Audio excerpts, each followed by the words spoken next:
One of the things we say too is the most important decisions about your career are made when you're not in the room. Whether you're going to get a promotion, whether you're going to get a pay increase, all those things. So making sure there's somebody who's in that room who's speaking for you is really important. You're listening to The Life and Money Show, a podcast that brings you the stories and strategies of people who are living a meaningful and intentional life by design, building true wealth for their families, and impacting the world around them.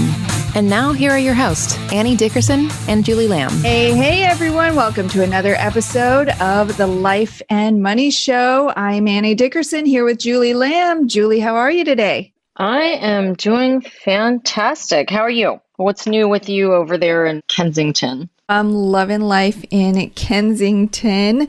For those of our listeners who may not know, Kensington is a tiny little town just north of Berkeley.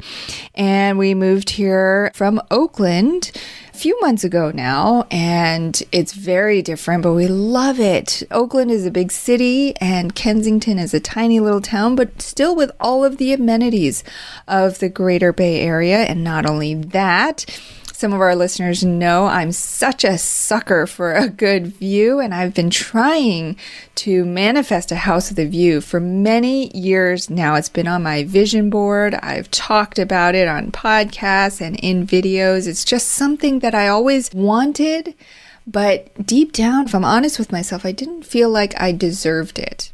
Until earlier this year, I had a conversation with my coach and she said, well, if you had a house with a view, would you do your best work? And I thought about it and I said, you know what? I would, because I would be so inspired by the view.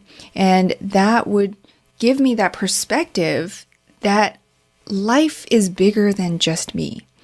And it would remind me every day of the impact that we're making through the work that we're doing. And through that, it unleashed something in me. And then things started to fall into place. And a few months ago, we moved into this house that we're in now, which is at the top of a hill in Kensington. And we have these sweeping views of the Bay Area. And I could not be more inspired. Every day, just looking out the window, seeing the sunrise and the sunset and the clouds moving through and the beautiful colors and the cars in the distance, and just reminding me of the breadth of life.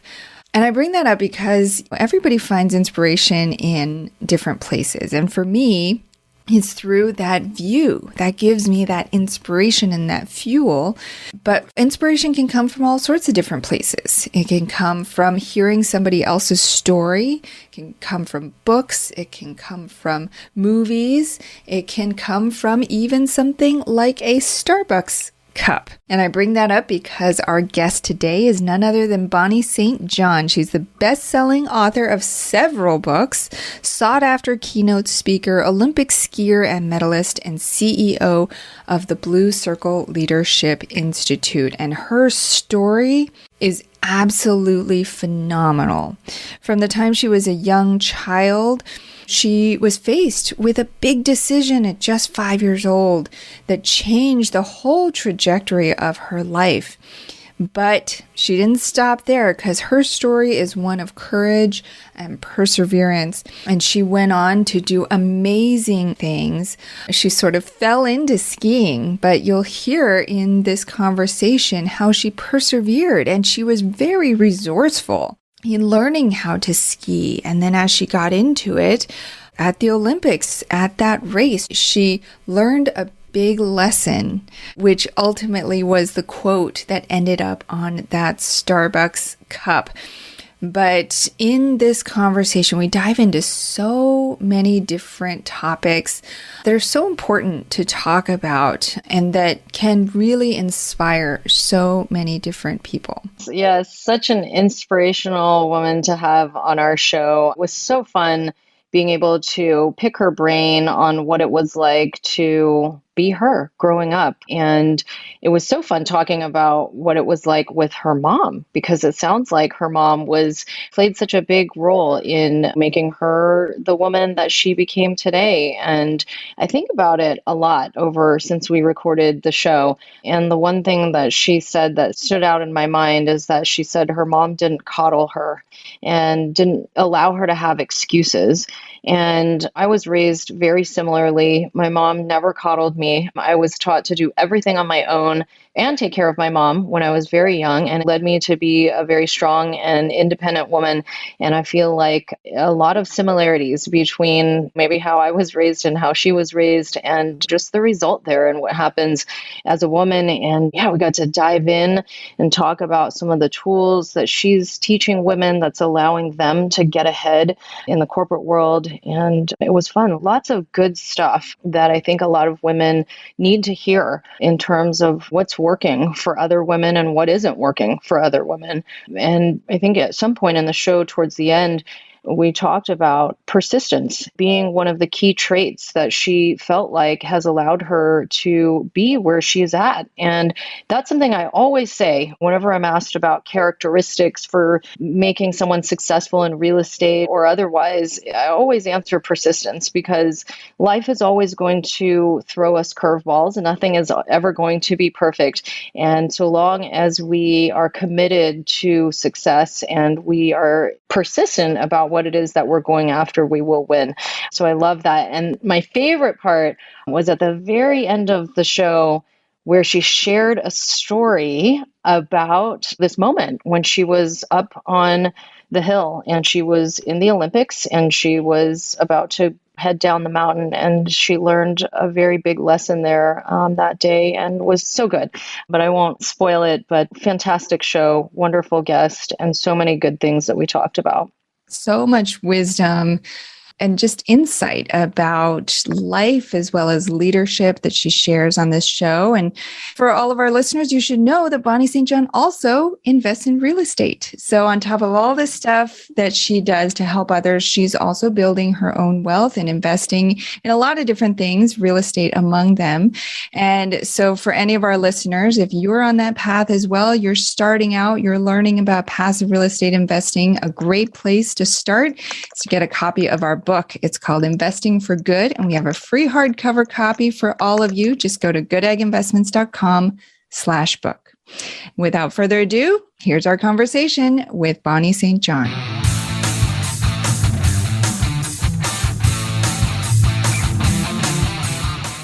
Bonnie, welcome to the show. How are you? Great. I'm so excited to be here. You guys just have the best energy. Oh, stop. Our listeners are in for such a treat today. I can't believe you're here. You're such an inspiration. And in fact, you've been named one of the top 5 most inspirational women in America. I swear my husband's jaw dropped when I said I was going to talk to one of the top 5 most inspirational women in America. And your story of strength, of courage, of perseverance has literally touched the lives of millions of people around the world. And I want to start the conversation today with an experience early in your life that had a huge impact on your journey. And I think in many ways, experiences that we have and the decisions we make as children can deeply shape the people that we become and the character that we ultimately develop. And so start by taking us back to when you were a young child at just 5 years old. You had an impossibly big life decision put in front of you that most adults wouldn't even know how to navigate. And that decision was one that would ultimately impact the entire trajectory of your life. Tell us a little bit more about that. Well, at age 5, they came to me and said, we think we should amputate your leg, my right leg.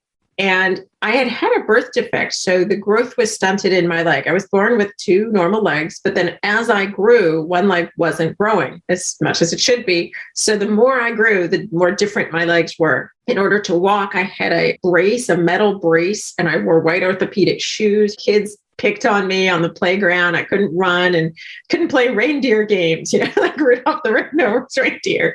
So I was different from all the other kids, and that was challenging. And so then when they said they were going to cut off my leg, I remember saying, does that mean I can wear 2 normal shoes with both my feet on the ground? I was like, great, cut it off. And so I was so happy to get my leg, even though back then it looked like this Pinocchio leg. It was made of wood and it stuck out in funny ways. But I was really happy to have 2 legs that were more normal than they had been. But I still got teased by other kids, and I was never going to make a sports team in school or anything like that. So it was still challenging, but I made the best of it. And then ultimately started skiing. Yeah. And so that's the twist in the story, right? Like here you are, your leg was amputated at such a young age, but it sounds like you were very resilient through that time, even through the teasing. And we know how playgrounds can be and how mean kids can be, but it sounds like you were able to carry yourself through that time and almost through a fluke. It sounds like you started skiing and then here you are, an Olympic medalist. But tell us about that. Well, when you talk about the positivity, wow, it's amazing as a kid you did that. I got to give a lot of credit to my mother. She was the kind of person who didn't take a lot of excuses. She expected me to do chores around the house. She didn't say, oh, poor Bonnie, just sit on the couch, Bonnie. Your brother and sister will do everything. No way. I had to clean the house and wash the dishes and do everything they did. She expected a lot from me. And I think that's important. And she had been through a lot herself. She had gone to segregated schools when she was little. She had to walk past the big, beautiful school for the white kids and go to the rundown, crappy school with no books. So she had been through a lot. So she didn't coddle me. She didn't see my problems on hard. So she expected me to be tough. She expected a lot from me. And I think that's a good message. She did things to try to help me. So, I went to the Shriners Hospital to have all my surgeries. Finding a way to better my situation was good. And she did little things, which I didn't know until many, many years later. She spent more on my bicycle than she did on my brothers and sisters. And so it was a lighter bike. She was trying to give me a lift, but she never said it. And so there was no, oh, you're special. It was just, okay, you have a bike, go riding. And you have kids, Annie, right? Do you have kids, Julie? We have 5 kids between the two of us. Julie's got 3 and I've got 2. Mm-hmm. So you can appreciate that would be tough for a parent to just sort of do things behind the scene, not say anything, don't make it a big deal, have high expectations, but at the same time, try to give some support too. So yeah, she was an interesting mom. She's gone now, but she was a handful of conflicts. She was complicated. Yeah. And it sounds like she probably shaped you in so many ways. Just the fact that she didn't treat you any differently, that must have been a different experience than what you saw anywhere else, right? Like you go out of the house, you were treated differently by different kids and maybe teachers. But here your mom towed the line. She was like, you're going to be exactly the same. You think you're going to have excuses? Nuh-uh. So I tended to expect a lot from myself too. Just being in PE at school, I expected myself to do it. I didn't say, oh, I can't do it. It's swimming with one leg. I can't wear my leg in the pool. And they'd say, get in the pool and do backstroke across the pool on your back and with just your feet. And that was hard. But I would just do it. I look back and I think, why didn't I just say I can't do it? Nope, never did. Yeah. Amazing. How do you think that expectation played a role in all of the amazing things that you've done as an adult now? I'm so curious because I'm a high expectations kind of mama. And I always wonder sometimes if I'm being too hard on my kids and if I should, oh, but they just went through this or, oh, but they're going through that. And I'm the same way. And I have 2 girls.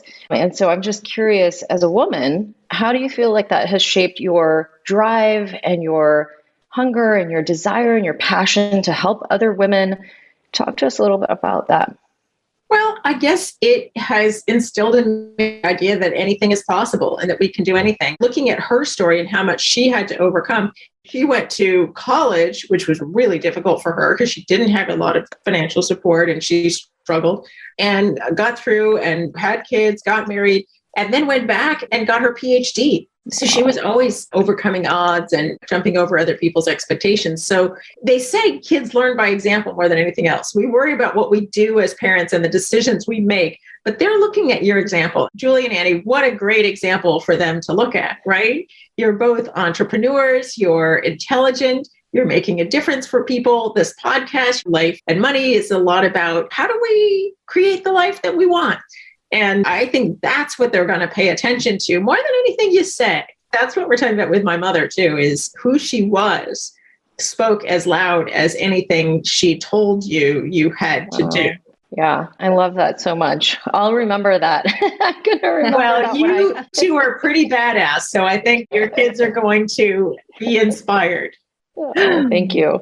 We'll see. I don't know. They need some shaping up kids these days, you know. Well, I was thinking of something as you said that I'm a tiger mom too. And my mom was not a tiger mom. She was not somebody that said, here's a card for your practice for your violin on Wednesday, do these 5 things. She was not a micromanager at all. In fact, truth be told, it's funny, I don't talk about this very much, but I ended up falling asleep on the floor a lot of times and not going. I'd wake up at 3 a.m. and go, oh, I got to get myself to bed. She was a single mom with 3 kids. She worked her tail off. She wasn't micromanaging me.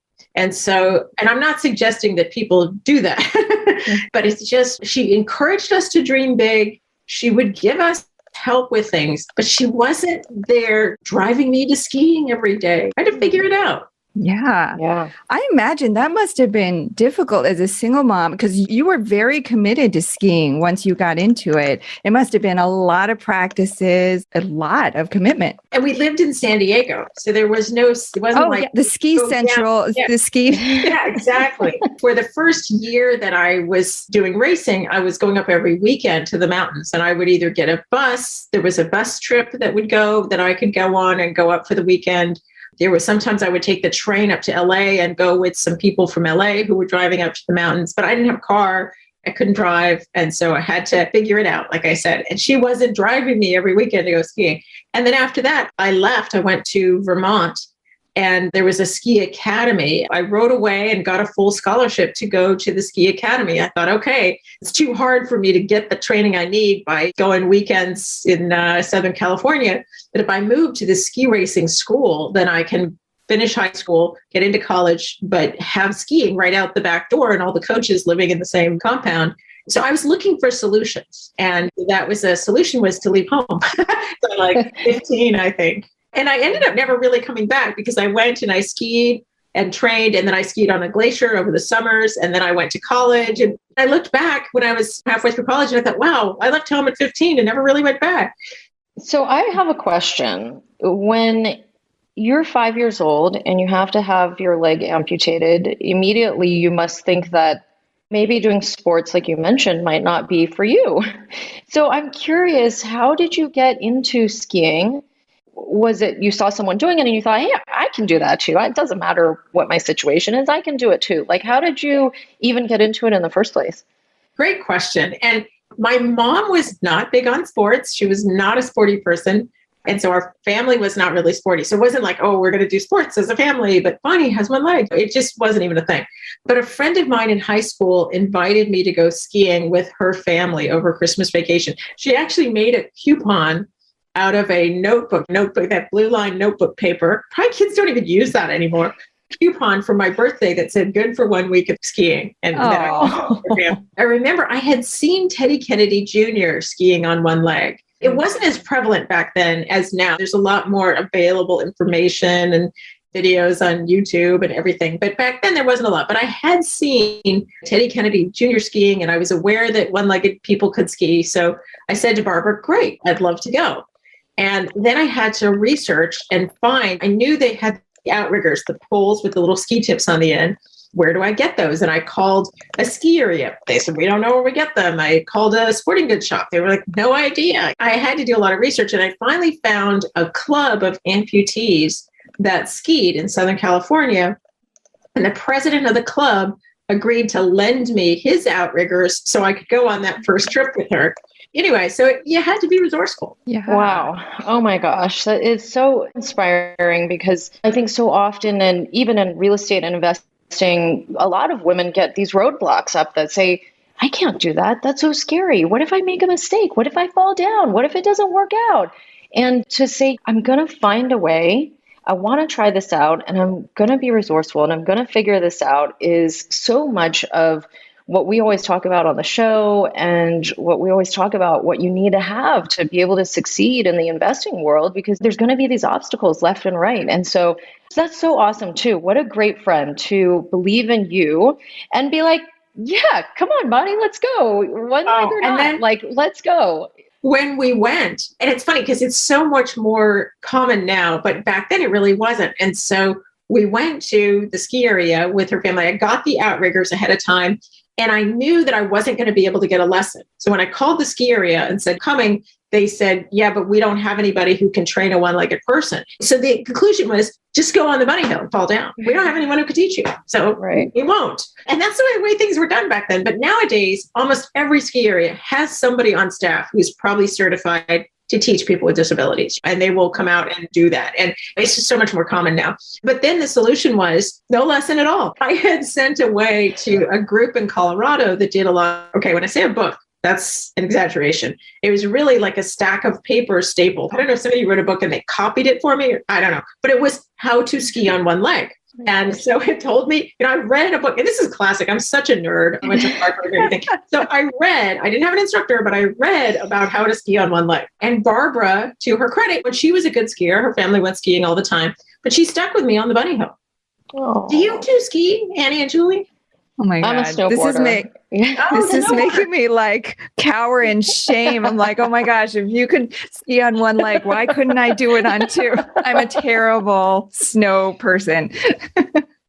Well, so normally the way you start skiing on two legs is you snowplow. And they tell the kids pizza pie, right? You angle your skis together, and that helps slow you down so you don't get out of control. One leg, there's no snowplow, right? Ain't no pizza pie. Right. And so you have to balance on one leg, and then you can't slow down. So I got on the bunny hill, and I fell a lot without even going anywhere. But finally, once I started going anywhere, I would get out of control. I couldn't slow down. I'd crash into men, women, small children. So it was really difficult for the first few days because I couldn't slow down. I couldn't snowplow. I couldn't control it. And Barbara stuck with me. She could have gone anywhere on the hill, and there she was trapped on the bunny hill with me, falling and falling and falling and getting up. She was such a great friend. And after about 3 days, I finally learned how to turn right and turn left well enough so that you can stop by turning, right? And so Julie probably gets that on a snowboard, you do the same thing. So then we were there for a week, and by midweek, I could turn right, I could turn left, which meant I could slow down, I could stop. I could go on intermediate slopes because what happens to two-legged beginners as they pick up speed, their tips cross and they crash, right? Where they're trying to snowplow and they've got to unlearn snowplowing. I didn't have to unlearn snowplowing. I'm intermediate skiing. So it was really hard at first, but then actually it became sort of an advantage because I could go fast. I could turn right and left. I could go on intermediate slopes. So Barbara stuck with me. Barbara's amazing. So we've stayed in touch. And during the pandemic, we were actually going to virtual church together, either in her town or my town, some other church we found. So it was kind of fun. Church hopping. And church hopping together. And she's amazing. Since then, she did a stint in the Peace Corps. At one point, I visited her, and she was living with her family in a camp that was resettling refugees. So when refugees come and move to the U.S. and they're trying to figure out the language and get a job and everything, they could come to this camp and live and work and study English and then find a way to resettle. What an incredible human being. Totally. Mm-hmm. Oh, man. It sounds like you had a lot of very strong and powerful women around you. Just like there we go. Well, and it's interesting you say that too, because part of what our company does now is, it's sort of one of our signature programs is women's leadership and fostering women's leadership in corporate America today. Why do you think that is so important, especially today? There's a lot of messages women get. It's funny because we've been doing this for a long time, and you learn a lot about what are some of the ways women behave or the messages we get that can hold us back. To put it really simply, I think one of the things is that we are given the message when we're growing up that somebody will ask you to the prom, somebody will ask you to marry them. And so you're supposed to wait. And if you're a good girl and you've done everything right, someone will ask you. And so women are often in corporate America doing that, work with a lot of multicultural women too. And so they think if I put my head down, work through lunch, and I do good work, somebody will promote me, somebody will get me ahead. And that doesn't usually work, especially for multicultural women. People don't just assume you want a promotion and assume that you want to get ahead. And so if you're very quiet, you often don't move forward and you don't know what's possible and you don't know. So anyway, we, in our courses, we do a lot of teaching them the unwritten rules about how to find out where the opportunities are, how to steer your career where you want it to go, not just hope that people will put you where you ought to go. And it's amazing the transform. It's a virtual course that we run for women in different companies, and we work with the company. So, people are going to be listening and think, I'm going to sign up for the course, but we don't offer it that way. We offer it through companies. That's good because then we're partnering with the company to make sure that they're not just showing up expecting more and expecting to enlist more support. They're being met halfway by the company as well. But yeah, it's an amazing process to watch these women blossom and start looking around and seeing what's possible, asking for help, asking for what they want. It's a 7-month course. And we started to realize women were getting promotions before they even finished the course. They were starting to use the tools and the ideas in the 2nd and 3rd month and might even have a promotion by the 4th or 5th month. Oh my gosh, that resonates so deeply with me and my experience of just being told growing up, you just do your best. You do your best, but you don't say anything. You just don't ask for anything. Get along. Don't ask for anything, but you just do your job. And then somebody will notice. Somebody will pluck you right up. Your fairy godmother will show up. Yeah. Yes. And I waited. Well, fortunately for me, I was kind of a silent rebel in a way. And so I wasn't going to sit still. I wasn't going to ask, but I still wasn't going to sit still. I had 9 jobs in the 10 years after college. I was hopping around chasing impact, and I couldn't quite find my place until we started this business. But in the meantime, I was going from one place to the next, and nobody asked me, nobody plucked me up. There was no fairy godmother. I was just like, okay, well, if it's not okay, I'm going to try something else. But I think in some ways that it really helped me, because even though I wasn't asking, I was sort of shaping my own experience. And it's so great to hear that there's support for women out there, because I think it's such an important thing, such an important message for women to hear, that you don't need to wait around, that there's not a knight in shining armor coming to save you. Yeah, that's right. That's right. That you can put your hand up and look for opportunities and ask for what you want. And unfortunately, what I've also seen is some women will do that. They will clam up and they'll put their head down, work hard and hope. And when it doesn't work out, then they get angry. And then they become that angry woman. And that's not going to work either. That's really not a good strategy. And so it's this being in the conversation, seeking people who can endorse you or open doors for you or put your name in for that promotion. One of the things we say too is the most important decisions about your career are made when you're not in the room. Whether you're going to get a promotion, whether you're going to get a pay increase, all those things. So making sure there's somebody who's in that room who's speaking for you is really important. But doing it in a way that's amenable and you're like, hey, great, this is all good. Not like, you better give me this. I deserve this. I'm leaving. You don't want to be in that place. You mentioned some tools that you teach in your course that are allowing some women to even get where they're wanting to go ahead of time. What are some of those tools? You mentioned one just now, trying to create a close relationship with somebody who might have a seat at the table. What are some other things that you're teaching that you're seeing really works for women? One of the important topics we cover is informal networking, is having those informal relationships with people where they know you. And it's interesting. One of the things I've learned is women who are in our courses who are from the Caribbean say that their culture, they tend to get told, you don't take any of your personal stuff to work. You go to work, you leave, nothing personal. And that actually doesn't work in your favor. Is if people are going to trust you, the higher you go, the more trust becomes very important. You trust people that you feel like you know beyond just a memo or the last meeting that you were in. If you feel like you know somebody's values, like we're joking about having kids and where you're from. And so being able to feel like you know somebody gives you that trust. And it's people who are trusted that are going to get put in positions of responsibility in higher up. So anyway, so we talk about that and we uncovered a little bit. And a lot of people, again, are given the message that if you just do your work in a really objective way, that informal relationship shouldn't be necessary. Isn't that cheating, that informal relationship? And no, it's about trust. And it's one thing to build trust with your peers or the people who report to you, but building trust upwards, that can be more awkward. And especially for women or Hispanic women, Black women or Asian women, is you can be deferential, right? We're taught a lot about being deferential of people in authority above us. You don't bother them. So anyway, so getting past all that, that's one topic we look at, telling and selling your value, helping other people to understand the value and the impact that you have It's another topic that we spend time on. And we get a lot of messages about don't brag, and you get the humble brag or, oh, you're terrible. But if you think of it as equipping other people to go to bat for you, don't expect them to be mind reader. Equip them with, here's the facts about what I'm doing, the impact I'm having in my job. So let me arm you with the facts so that you go to bat for me. So lots of ideas that we found make a big difference for the women in our courses at Blue Circle Leadership. We'll get back to our conversation with Bonnie in just a minute.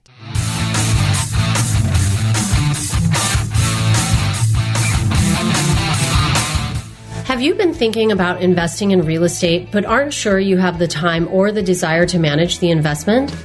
Perhaps you're afraid, like we were, that you'll make the mistake of choosing the wrong mortgage or the wrong team and lose your entire investment. Well, that's exactly why we created the Goodegg Investor Club. We do the work of identifying solid real estate investment opportunities in the best markets around the country and then partner with you to acquire these investments, and then we'll all share in the returns.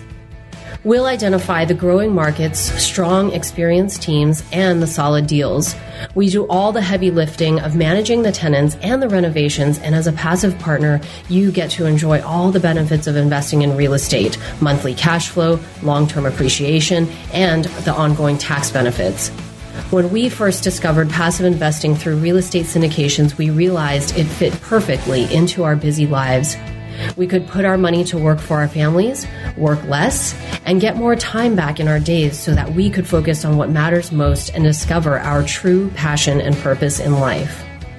We've now helped hundreds of people invest passively in real estate syndications and are seeing the positive impact it's had on their lives. We invite you to partner with us by joining the Goodegg Investor Club today so you can start putting your money to work for you and get more time back in your day, because we know that when people have more time in their days, they can do the true work they were intended to do, and the world will be a better place. To sign up for the Goodegg Investor Club, go to goodegginvestments.com/invest and we'll take it from there. That's goodegginvestments.com/invest.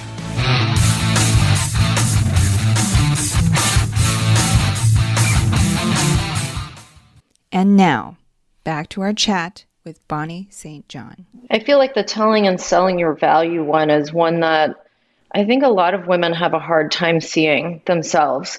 And then they get on the phone. Some of my coaching clients, we have lots of conversations around this, and they'll come to the conversation feeling like they have nothing to give. These are women who are doing really amazing things, who are also mothers, who are also in some instances working a W-2 job while they're running a side business, like coming to the table feeling like they have no value. And I'm just like, wow. And we'll just sit there and like run through all of the amazing things that they do.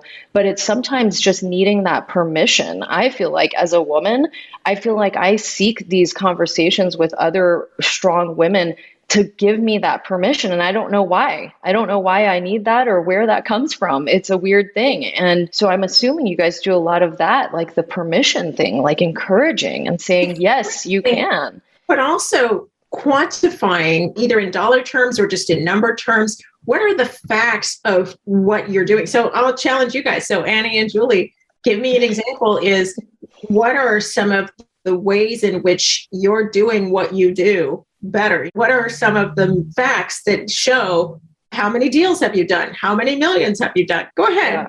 Give me. I'm going to challenge you. Well, all right. Well, here are the facts. In the 3 years we've been in business, we've done over 30 commercial real estate deals with a portfolio of over now $900 million.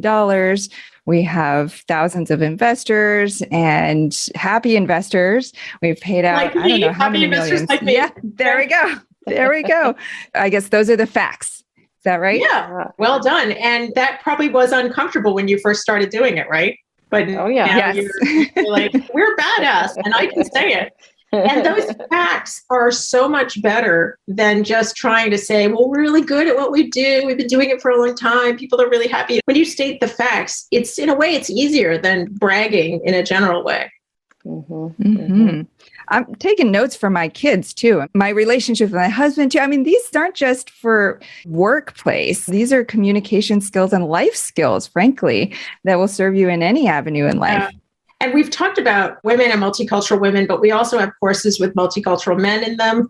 And we have one course that has all of the ERGs in a company. So people who don't know what ERGs are, it's the special interest groups. And so within many companies, they have groups that support those groups. So we have in one course, we have not only multicultural women, all women, but we also have veterans and people with disabilities, parents, another group. So in that course, we have all of those people and reflecting on what are their challenges that make it harder for them to excel and how do we overcome those. So it's really rewarding work, but it makes sense because in my life, you started out asking me things about, well, how did you start skiing? That must have been hard. And then, well, how did you get into racing and start racing and then get to the Olympics and then going to college and then going to Oxford? There were barriers at each level. And I thought, once I've been to the Olympics, then everything else will be easy, right?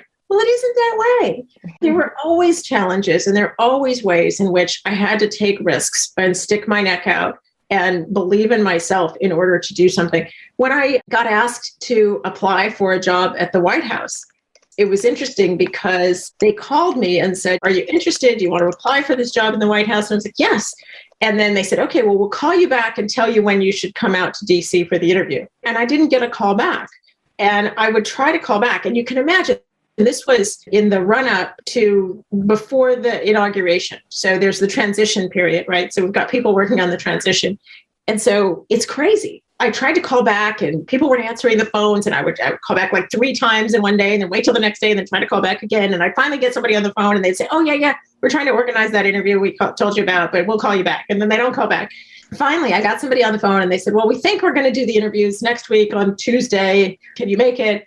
And I said, yes, I'll just go. Actually, it wasn't even that much notice. I'm saying next week on Tuesday. It was really short notice because I remember I took a red-eye flight. And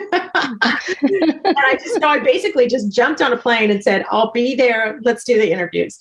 And I got there and Thurgood Marshall had died and they were having his funeral. So everything was, all bets were off. So I ended up sitting in the lobby of the West Wing, just waiting for hours they wanted me to do 3 different interviews with people. And so I was just waiting till this person opened up, till this person was available, that person was available, and did all the interviews and went home and got offered the job. But if I hadn't just jumped on the plane, it never would have happened.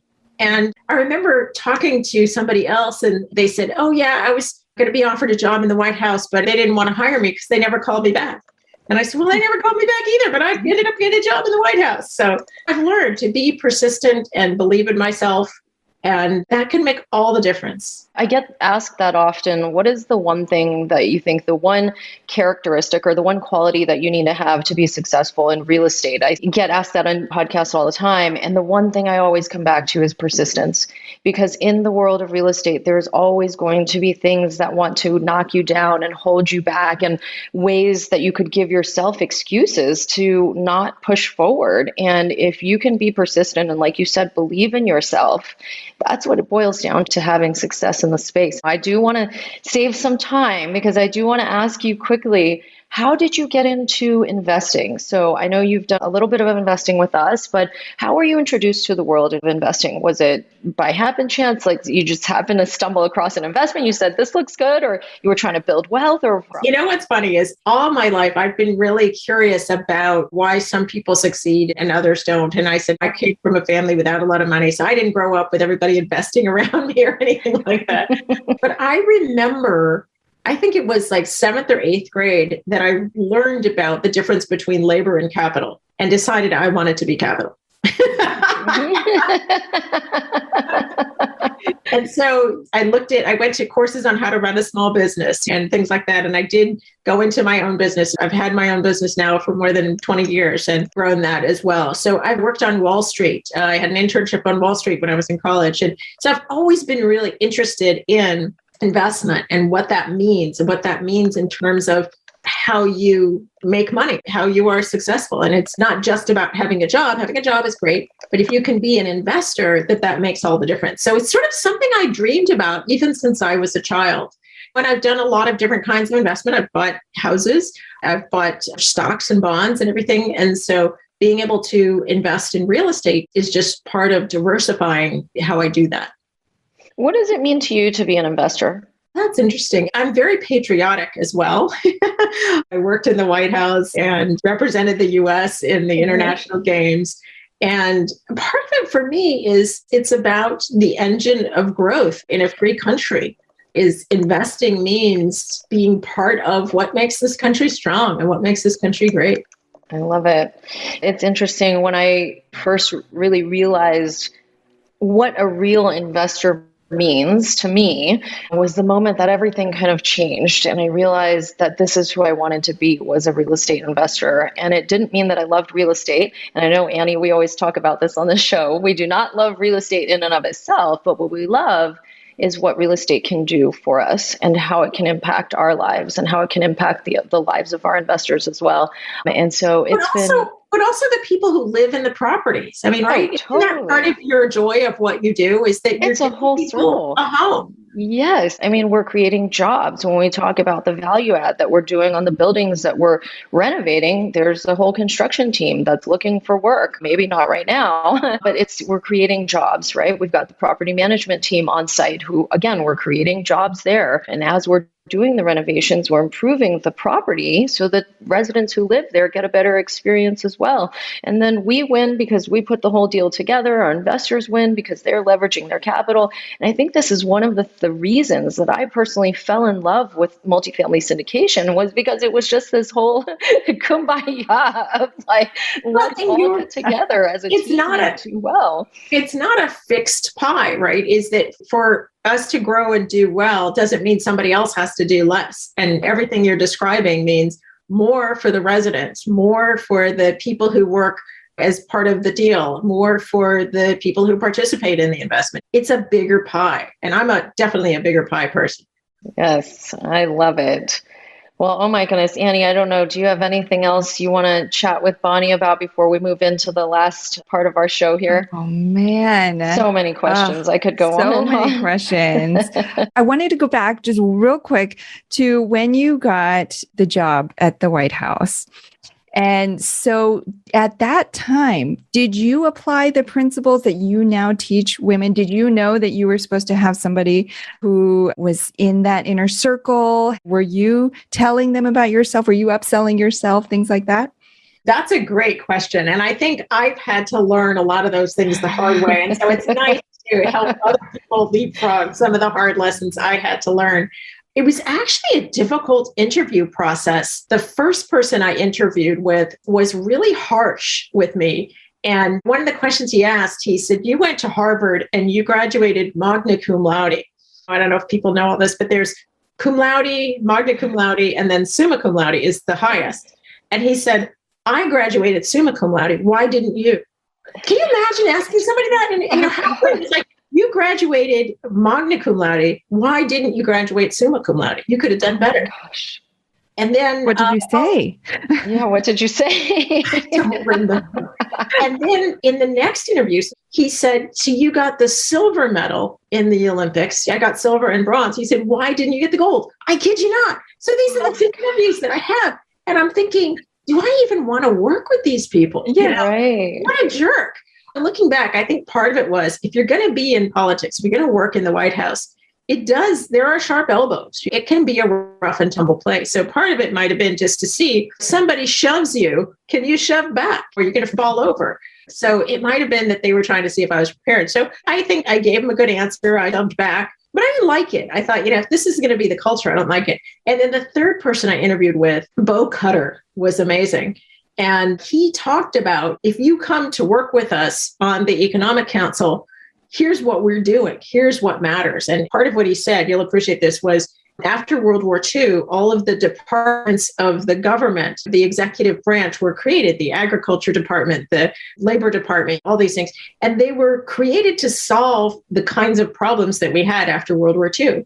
He said some of the biggest problems we have to solve now fall between the cracks of these departments. So, for example, in the Clinton administration, created the School to Work program. Is the getting from school, the way school works doesn't necessarily prepare you to get a job and be successful in a job. And so they were looking at these interfaces. How do we do this? So that conversation inspired me to actually want to go work there.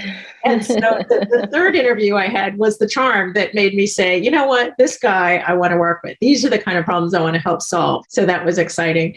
Just before we get to the last thing, I also want to share a story from being at the Paralympics. Yeah. And I was the third ranked one-legged skier on the US team. And they only took 3 one-legged skiers. So I just had barely squeaked onto the team. And nobody expected me to beat my teammates, never mind anybody else in the world. So I was just glad to have my ticket to Innsbruck, Austria, to be on the team. I had worked for years and worked odd jobs, moved away from home, all those things to be able to do it. So I was just so excited to be representing the United States of America. When I finished the first run of the first race, it was slalom was the first race. When I finished and all the times were posted, my time was number 1 in the world. So I had trained hard. I had pushed myself. I had raced a lot against 2 years. And when I actually showed up for the Paralympics, I did have a chance of winning. I was in the running and so excited. But you have to do 2 runs combined time to take home the medal. And it's not like the 100-yard dash where it's always the same thing. It's a totally different course. The second run's completely different from the first run. The snow in the first run gets all chewed up and they set a new course. So I'm in first place. Going into the second run, I get to the top of the hill and I'm waiting my turn. A few other women go down and they radio back up to the top to tell us women are crashing. There's this icy spot on the course and women are crashing. So I'm thinking I could win or I could crash. If you don't finish both runs, you're out, you're done. So thinking, no heroics. I just have to have a good, solid run and I could win this. So, don't go crazy, just stay standing, right? So I'm in the starting gate. And the race official counts down 3, 2, 1, go. And you break the timing wand and I'm hitting the red and the blue poles. I was so focused. I wasn't even hearing the people shouting my name. And I was sponsored by the National Brotherhood of Skiers, a national Black group of skiers. And 32 members of that group came to cheer for me. 32 Black people standing on a ski hill kind of stand out, right? I keep saying, Bonnie, you have a big family. Anyway, though, I'm going for this run for the gold, and I get to where I can see the finish line. I think I made it. I'm over the ice, and that's when I hit it. And I tried to hold on to my edge, but I couldn't do it. So I fell, like I had heard many of the skiers had before me. And so disappointed, just wanted to disappear. But my training was always to finish no matter what. So I grabbed my equipment, got over the finish line. When the dust cleared, I was still in third place. I won the bronze medal in that race. Now, the woman who beat me in that race, I had beaten her in the first run, right? So when nothing went wrong, I had the fastest time. Now, you might think, oh, well, she beat me because she didn't fall. She actually did fall. She also fell. All the one-legged women fell on this dangerous icy spot, got up and finished. So if I was the faster skier, I fell and she fell, how did she beat me? She had to have gotten up faster, right? Mm-hmm. She could ski faster than I could, but she got up faster. So that moment of hesitating, of falling down and thinking, oh, it's over, I lost. That's how I lost, was that moment of feeling sorry for myself. So I was actually quoted on a Starbucks cup. They did a campaign where they were putting quotes on Starbucks cup and it said, people fall down, winners get up. But sometimes the gold medal winner is just the person who gets up the fastest. So you can probably use that in the investing world, right? It's not every investment is going to go perfect, but you need to get back up and get back in the game. And if you can do that faster, you're going to do better overall, right? What an amazing story. I'm literally just sitting here with like goosebumps. It's just, I think about that often. We got to decide, we got to move, we got to go. And there's no time to waste to think about certain things, right? I mean, certain things you got to take time. But wow, the hesitation piece. The other sports analogies, you miss all the free throws you don't take, right? Yes, that's right. Yeah. And even when I got into the investing space, I hesitated for a long time, 6 to 8 months, was so scared to get into the game, and finally realized that the learning is going to come in the mistakes that are made. And I'm never going to learn if I don't get in. And that was 4 years ago. And keep going. Yep. Get up faster. That's right. I love that. Thank you for sharing that last little story. I appreciate that. So that was such a great piece of the podcast today. All right. We're going to ask you a couple of questions around your life and money. So the first question is, what is one thing that you're doing right now to live a meaningful and intentional life by design? One of the things that I've done is I did a TED Talk on how to have a first aid kit for your attitude.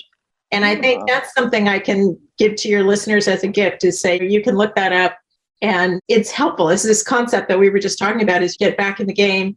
And one way to help yourself do it is to have a first aid kit for your attitude. We have first aid kits for a cut or a bruise or a burn. But for our attitude, we really need to be able to apply first aid so that you can get back in the game quickly, just like we said. And so that TED Talk talks about how to do that. And you can share it with your kids. You can share it with your coworkers. And you can have a Zoom where your coworkers get together and you say, hey, we're going to share what's in our first aid. Kids get it. And you can help your kids to create a first aid kit for your attitude. And sometimes the conversation about it makes a big difference, not just doing it by yourself, but doing it with your family or doing it with your coworkers means that you can encourage each other too. Is here, put this in your first aid kit. It creates a language around being resilient, right? Mm-hmm, mm-hmm. So I'm curious, what is in your first aid kit? Oh, that's such a great question. One of the things I love is that my mother, who passed away more than a decade ago, had given me, it's a little sachet with a note on it that says, cherish yourself. And so what I do is I encourage people to put something in there. I could give you a gift. I could give you a candle or a pretty picture and say, here, put this in your first aid kit. But the things that you choose for yourself that are really meaningful, like this note from my mother who passed away, that's going to remind me that whatever's happening today, I can put that in perspective. When she says, cherish yourself, that was so hard for her. She was the Black kid who was told, you can't go to the white school. This is the girl whose father left before she was born. So finding that thing that really inspires you, and it shouldn't be one thing. You can make a first aid kit, and you can also make it virtual, is physical things. You can put some physical things on your desk or something, but taking pictures of some things and putting it on your phone, or having thank you notes from people that see the great things you do on a day when you feel like nobody appreciates you. You can look at those thank you notes. So, yeah. Oh my gosh. I love that a lot. One thing I recently started doing is sending myself flowers. So I love that. I know. I love flowers. And usually we're traveling around a bunch right now. And so I have flowers delivered to the house when we arrive. And so it's like a nice little gift to myself and a way to remind myself to enjoy and have a good time and live fully in the moment. And so I love that. All right. So second question is around others' life and money. So what is one life or money hack that you might be able to share with us today that'll make an impact on our listeners' lives? Another life or money hack. It's a really simple one. Yeah. Drink water. And when we don't drink water, the research shows that your brain just gets dehydrated before anything else. And so drinking water helps you to make better decisions, helps you to stay more positive. It's such a simple thing. We tend to forget, even if you're a good water drinker, you probably forget to do it when you're under pressure. And that's when you need it the most, right? I'm going to drink some water right now. Cheers. There's one of the simplest things in the world. And there's actually a ton of research that shows it's going to help your brain. You're going to make better decisions, be less afraid, all those things. So really simple idea. And remember to do it, not just when it's easy, but when it's hard. Yeah, I start every morning. I'm like a little drill sergeant walking around my house. Did everybody drink your sip of water? Because that's the first thing I do is 16 ounces of water right in the morning, every morning. And it starts the day off awesome. So love that. All right. Last question is around life and money in the world. So what is one thing that you're doing right now, Bonnie, to make the world a better place? You did warn me that you were going to ask that. And the thing that came to mind for me is raising good kids. I think that takes the ultimate belief in the future, right? To raise kids. You guys have kids, so you know it's not easy. It's not for the faint of heart, right? And so raising kids to be good people and helping them to fall down and get up and helping them to believe in themselves. And you can't do it for them. There's an old yoga saying, you can't chew their food for them. So helping them to make their own decisions, to find their strength, to fall down and get up, and all of those things takes an incredible faith in the future to raise good, strong kids. So I guess that's what I would say about that. Love that. And tell everybody, what are the ages of your kids now? My husband and I have a blended family. And so we have 26, 25, and 20. And we were just talking before the show about how difficult those 20s can be. Whew, both living through them and parenting through them. People know the toddler years are hard. The teen years are hard. Getting into college is hard. Getting out and getting your first job is hard. But nobody told me how hard the 20s were going to be.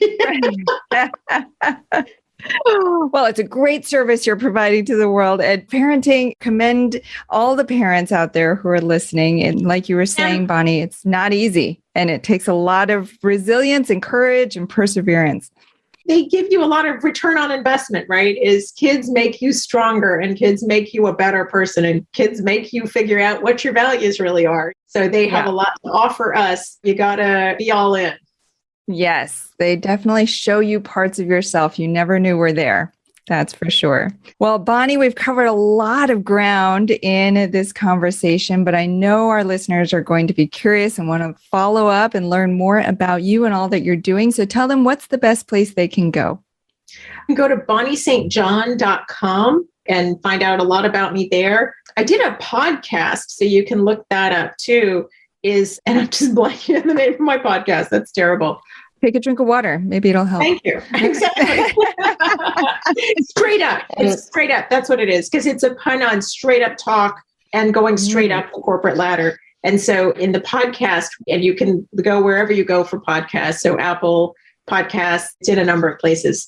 But it's advice especially for women, minorities, people with disabilities. We interview a whole bunch of different people with those areas of expertise, veterans, on climbing the corporate ladder while being different, not being typical in many ways. And what are the challenges? What are their advice? With Andreas Tapias about being Hispanic or Latino and climbing the corporate ladder. And he's written several books about it and just has such insights into what are the challenges. You get mixed messages from your culture versus the culture that it takes to succeed in corporate America. And how do you navigate that in a way that keeps you whole, that doesn't destroy who you are? So you get that, whether it's talking about disability or talking about veterans, all of those conversations are there. So that's great. So you can go to bonniestjohn.com. You can look up my podcast, Straight Up. I think those are good things to do. All right. Well, to all of our listeners, we'll have those links for you in the show notes. Bonnie St. John, best-selling author of several books, podcast host, sought-after keynote speaker, Olympic skier and medalist, and CEO of the Blue Circle Leadership Institute. Bonnie, thank you so much for being here, inspiring our listeners, and sharing your insights and wisdom with us. Thank you, Annie and Julie. And I appreciate what you do. I appreciate being part of your community that is thriving and your examples as strong women and mothers who are out there changing the world and making a difference. I value that too. Thank you. You've been listening to The Life and Money Show, the #1 podcast for people who, like you, are living a meaningful and intentional life by design, building true wealth, and making an impact in the world. For more resources, check out goodegginvestments.com and be sure to join the Life and Money Show community on Facebook. And if you got value out of the show, please subscribe and give us a 5-star review so we can continue to bring you amazing new conversations.